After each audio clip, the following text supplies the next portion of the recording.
Hi everybody. Today I wanted to talk about the importance of giving people with disability their adult status as they grow up.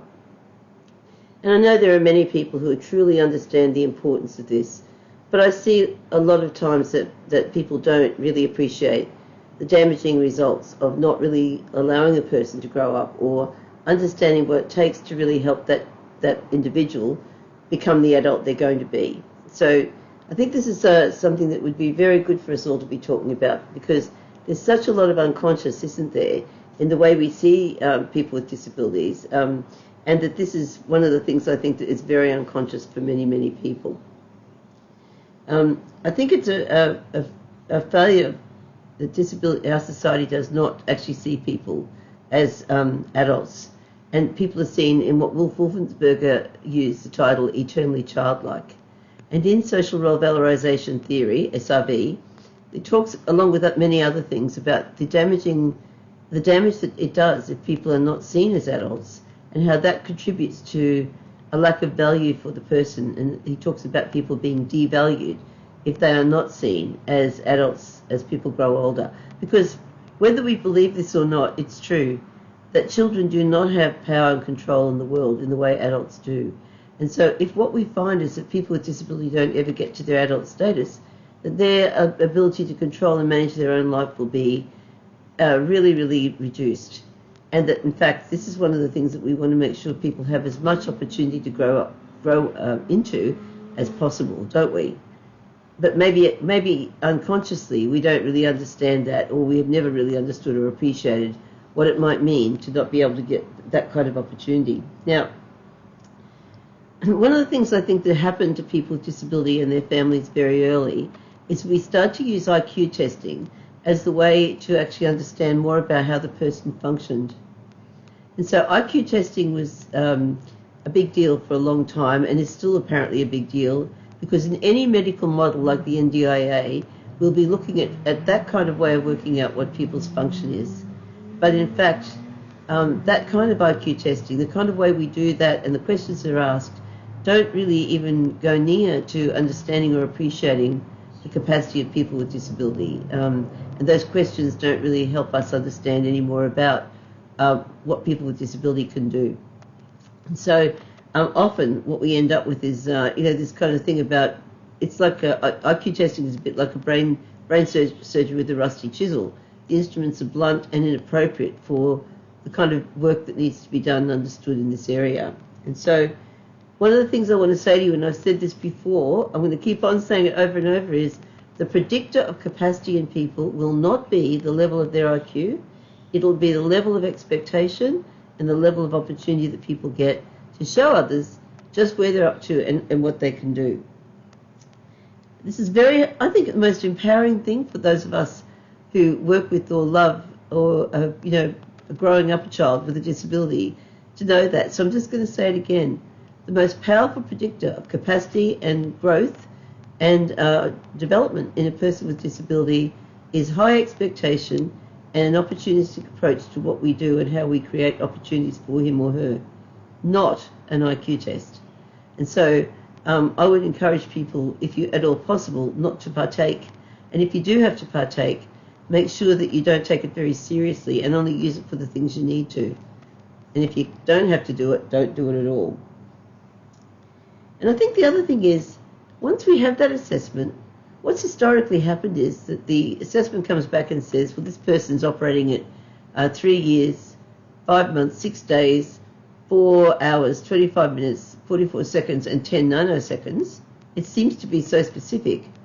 And after that happens, service providers, therapists, and sometimes families will actually not go, oh my goodness, we have to really think now about what we're going to do.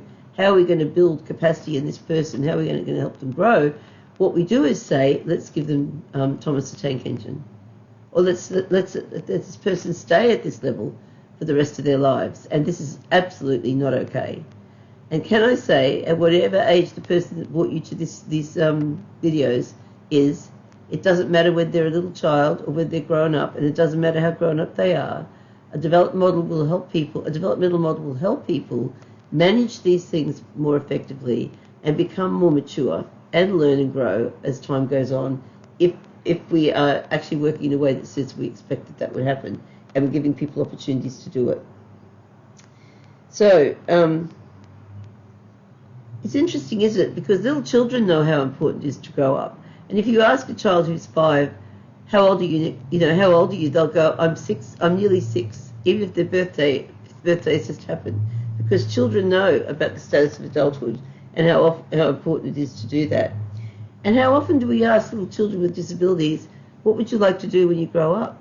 Something we often ask other children, but this is rarely asked of children with disabilities, because actually unconsciously or consciously, we're not thinking that anything's going to happen, like a job or a relationship or some other thing that might happen for this person to have a really lovely life the way their brothers and sisters are having it. So why don't we do that? It's because the expectation is there that it's not going to be quite like that. And I think for families, when people tell you at birth or diagnosis, or this child is never going to grow up, you're going to be reliant on you for the rest of their lives. These are things that are very hard to let go of as a parent. And so and there's no one around really encouraging us to think about this differently. So not surprising that we don't see this as a priority, or we don't think it's possible. So why isn't an adult so important? Why can't people actually stay as children? Well, I think the transition to adults is a very gradual process. And they're saying now that 23-year-old boys are only just starting to meet their cognitive reach because they reach their cognitive level, because they've got this issue in the brain, that means the frontal cortex, that says that they really don't process it very much until they're that age. So growing up has become a much more drawn-out thing, I might think. When I think about myself at 16 and 18 and how independent and resilient I was as a young person then, compared to how young people can be, but not always now, I think there's a very big difference in how we're doing that. So I think that the other reason is that because adult status is a precursor to adult competency, and adult competency is a step forward into being valued. And so, and I think, by the way, as parents, we're often very hard on people with disability. So, I'm not terribly competent at a lot of things, but no one actually thinks I have to do it perfectly before I could take a risk and do anything at all. And I think our other children don't let us do this to them. They go, I'm off, and we have to go, okay, see you when you get back.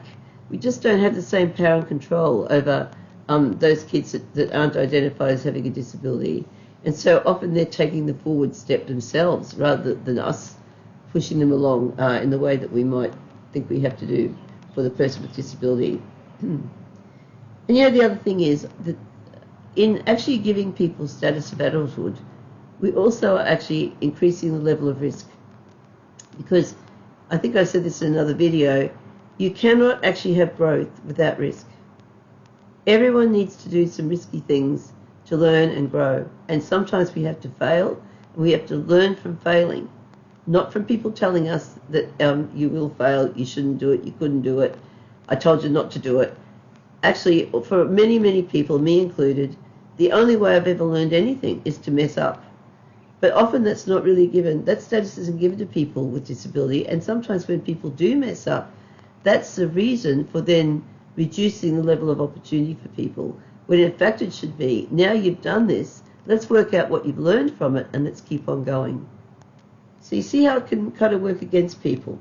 And I think sometimes the other thing that can work against people's adulthood is if the person is of smaller stature, not necessarily looking particularly adult in the way their bodies are formed or whatever. Lots of different people sometimes act quite childlike. That can be because of the way the person's personality, or it could be because of a lack of opportunity. But these are things I think that really encourage that idea that the person will never really grow up. And I think that when people have those other levels of physical or other attributes that may actually work against the idea of that person being an adult when they are, then we need to be thinking about what do we need to be doing to really push along that person's image, to really enhance and increase that person's image so that people will get the picture in some way. So I think, being an adult gives people power and status, and there are a lot of adult things that make a difference in that way, like, oh my goodness, having a job. How amazing is it, the idea that people with disability would be working? This is only a 35-year-old idea, by the way. We were talking about this 35 years ago, and we weren't talking about people with mild disabilities. We're talking about people with really profound disabilities. And there were people working hard to prove that people could learn stuff if we understood how to teach people and set people up for success. I think I mentioned before Dr. Mark Gold, and still, he passed away far too early, but he used to say to people, if you're trying to teach someone something and it's not working, try another way. That was his catch cry. And the Mark Gold Institute is still running in America, working on helping people get work and to build their capacity to be good employees. So if you have a job, that's a pretty powerful thing. If you have a job, you've got more money. If you've got more money, you can buy nice things. That's what I really like about work, one of the big things for me. You look like an adult, especially if you go to work somewhere where you've got a uniform or whatever. And by the way, when we're trying to work out what people might do for work, I think that we have to be much better at working out and interpreting what people tell us. And John O'Brien told a wonderful story once when he was in Australia about a man who, when asked what he wanted to do, he said he wanted to be an astronaut. And it's very easy, isn't it, when a person with a disability who doesn't even have a proper schooling says they want to do something that we know requires a tremendous level of everything, to say, oh, I don't think that's possible. But instead of saying no, the job coaches who were working with this guy said to him, well, what is it about being an astronaut that you really like? And for him, it was a uniform, which was kind of one of those Teflon-coated suits. It just turned out that NASA, cleaners at NASA, wore those suits. And they were able to get him a job working as a cleaner at NASA, wearing that suit every day in certain parts of the job. So it's very good not to just throw the baby out with the bathwater or be too quick to decide this person's not really in reality. And part of the whole issue of trying to work out what would this person like to do and how would we make it happen is to start to think deeper than just the first thing that people tell us. And I think that is something that requires a bit of work. I think the other thing is that there's a lot of messages to community that we need to put forward. So if the person that you support, either as a family or as a service, or you're supporting someone as a worker, the issue of match, which I've talked about before, is a really important thing. And so I used to say there should be no social work employment. So when I ran a service, sometimes families would say, oh, we need a new worker, and so-and-so's son down the road is recovering from a really severe mental health crisis, but he's doing really well now and he needs a job, and we think he might work with our son. And I would say, what is it about this person that you think the match is right? Well, nothing. If there was, that would be different. Nothing. So we don't do social work employment. What we're trying to do here is make sure that the people who work with your son or daughter, or that works with the person that you're supporting in your service, is actually a value add to the person. Because, again, I'm really thinking about Wolf today, the idea of image transference.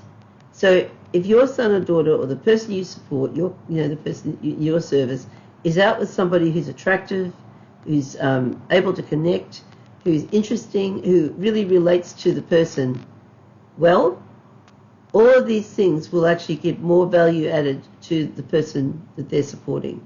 It's so crucial. What people are doing, how they're interacting with each other, how other people look on and see what's going on. All of these things are part of how we can build connection and status for people with disability in our communities.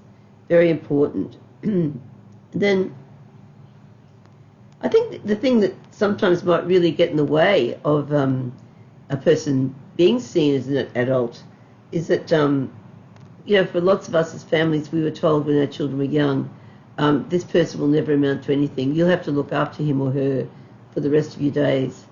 I don't think you can underestimate the power of that comment to families and what families might let go of when they hear that. about their own lives and about the lives of that person. And in fact, remember, the predictor is not going to be some doctor in some hospital 5 minutes after your child was born. The predictor is not going to be an IQ test about apparently what age, middle age this person's at. The predictor is always going to be expectation and opportunity. Oh, and I suppose for listening intently to the person about levels of contentment, happiness and safety in the things that we try and work with people to do. But I think that's a very big thing for many families, that idea, oh, he's supposed to be my responsibility forever. And therefore, in the family home, the person doesn't get the chance to start to define themselves as adult. And I think, I made that point before about my 18-year-old self and how much more self-reliant I was than many 18-year-olds are now. I think young people now stay home longer. They stay in the care of their families for longer.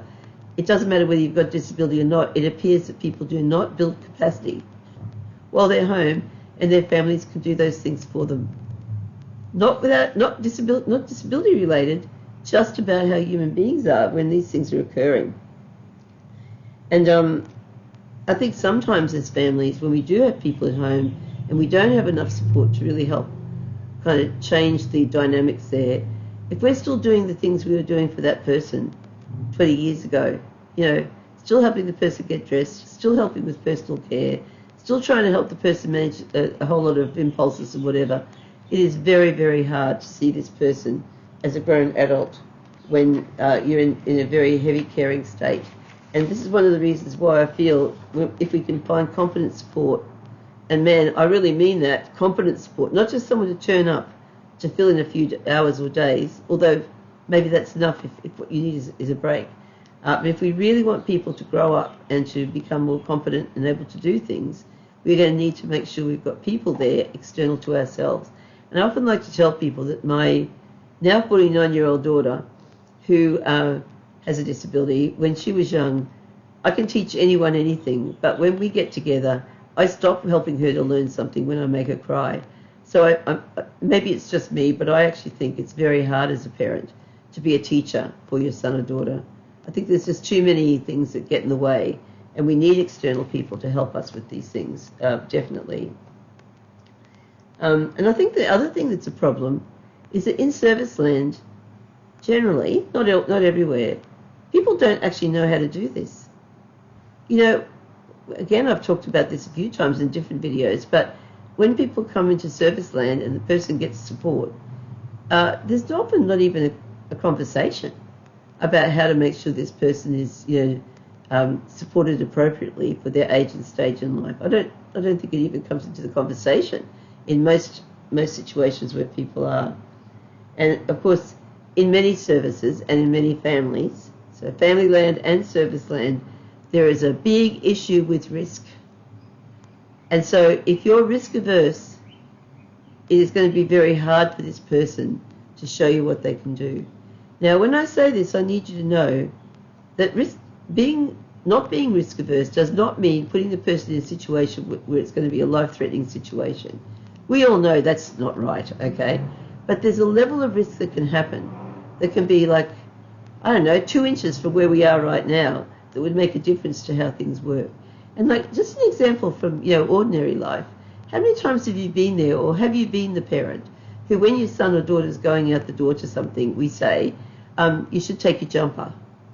And the kid says, no, I don't want to take it. And you go, oh, you really should take it. And it's 10 minutes of argy-bargy about taking that jumper. And then the mother takes the jumper anyway in case the child needs it. This is a level of risk that could be managed by allowing that child to be cold for just the length of time they're out. Possibly it will not cause a major influx of flu or delly belly or anything else to this child. They will just be a little chilled for a little while, and they will learn next time to take their jumper with them. We always are digging people out of this, people are never going to learn how to do it. So a little bit of risk. There's a lot more risk than just actually whether you take a jumper or not. You all know that. There's things that we need to help people do, help people manage better and more independently if it's all possible for people to do it. But this is quite important to understand the need for risk. the need for that risk to be carefully managed and carefully, safely done. And I just want to say to you that when I'm talking about this risk, when I ran a service that was most definitely not risk averse, where we did take certain risks with people, that over the whole time, not one person got hurt or damaged that we supported, and the people who supported them, not one person was hurt in any workplace health and safety incident, except for one person who fell down a little hole on the street and hurt a knee. That was it, 13 years. So risk does not have to be something where there's a huge risk, but I think sometimes services and families have to get better at just being able to let go a tiny bit and allow something bigger to happen. Maybe outside what we've always done, maybe outside our comfort zone, so that the person can actually learn a bit more about who they are and build a level of capacity. I think the other thing is that we don't give people adult status, and we don't do those things in many ways, including the way we speak. So, a lot of people talk about the kids or children. I'm not talking about parents here. You can talk about your child as a kid forever. It's no one else's business how you describe your child. But I will say I cringe because my son still calls me mummy sometimes, and I would never refer to myself as mummy to him. And he says things like tabbies, but we never say that. We always say your medication. So even when the person is actually starting, we don't tell him to stop doing that, of course, but we're always modelling a different version of how you could describe those things, because we're not buying in to any idea that he is a kid, when in fact he isn't, and has not been for a very long time. I do think that the biggest thing in the world that can happen to help a person increase their status and their adult image in the world is to have a job.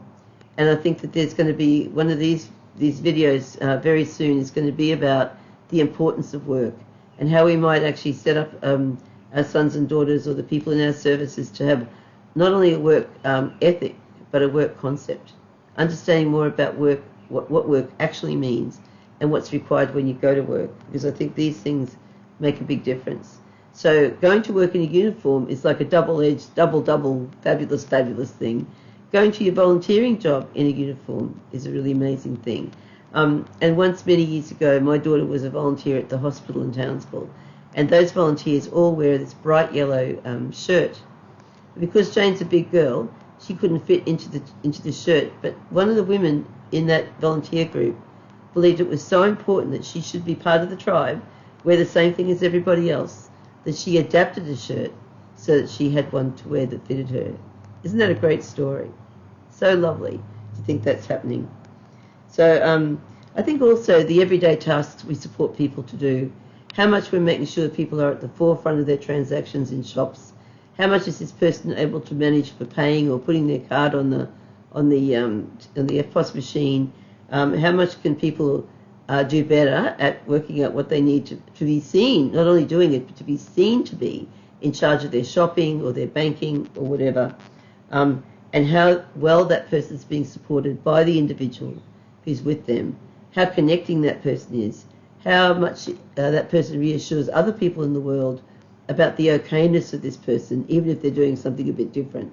These are all things that will really contribute to a much better and much more image-enhancing version of the person. Now, the last thing I want to say about this is, one of the things that really worries me when I talk about this is that people will think that because a person's got something that they love to do or that they're reassured by, for example, they might love the Wiggles, or, I don't know, they might do some other childish activity.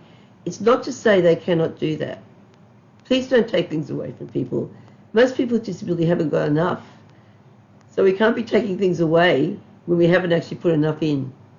So if the person needs to swing because their vestibular system needs a lot of stimulation, we need to think very carefully about how we set that up so the person looks as adult as we could possibly make it.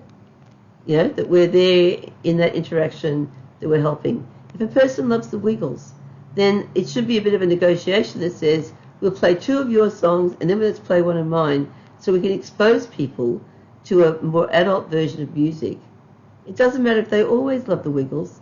It would just be really nice if they found someone from this decade that actually would really enhance their image and something that they would also love and enjoy. A lot of people get stuck in that music, and somehow or other that just gets reinforced rather than actually a support to help people move out of that. Not to take it away. You heard me. You know what I said. And then I think that there are two reasons to really encourage services and families to really work on this and become much more conscious of it. The first is because it's absolutely the right of every individual to grow up. And it is outrageous to think that people can't grow up, never actually be seen as an adult and not given the status of adulthood. So just for that, I think this is something worth talking about. And I think the other thing is that as an adult, as a person who's obviously an adult but maybe needs some support to be seen that way, being part of the community will include being as much like other people in the community as we can be. This does not mean that people need to be fixed or everything that people do needs to stop. That's not it at all. But actually, as much as that person can grow up to be who they could be as an adult, they should be given every opportunity to do that. Well, I hope that wasn't too challenging or too kind of boring for you. Sorry there's been a little break, but we're back now. That's enough for today. Thank you for listening. It's glad that you got to this point in the video. Don't forget to subscribe. Don't forget to do a thumbs up if you liked it. Oh, and please make some comments, because if you make comments, I can actually add other bits to this, and other people might want to make a comment. So it's really part of building this community that we're all here talking, to each other as well as backwards and forwards to me. So that's it. See you next time. Bye.